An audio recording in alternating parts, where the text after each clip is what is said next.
The second day of a Jefferson City murder trial just wrapped up within the last half hour. 19-year-old Charles Thompson is accused of killing Johnny Evans last February after breaking into his apartment with two other people.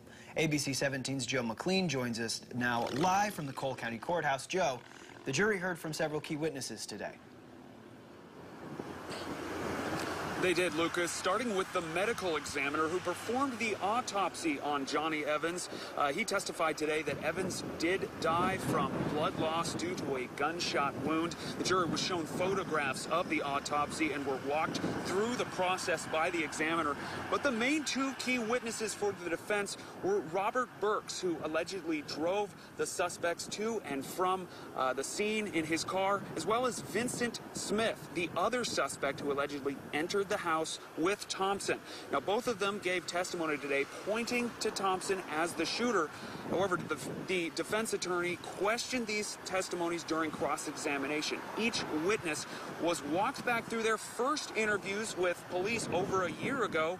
Several inconsistencies were pointed out, as well as conflicting stories. Now, both of these key witnesses have accepted deals with the state to have murder and burglary charges dropped in exchange for their testimony, a fact on which Thompson's defense is heavily focusing. Now, today I spoke with some of Thompson's family members. I asked how they reacted when they first heard about this murder charge.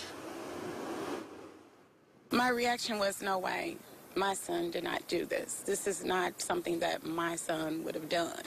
You know, this is not the kid that was brought up in church. I just knew this was not my Charles, and this is not something that he was capable of doing.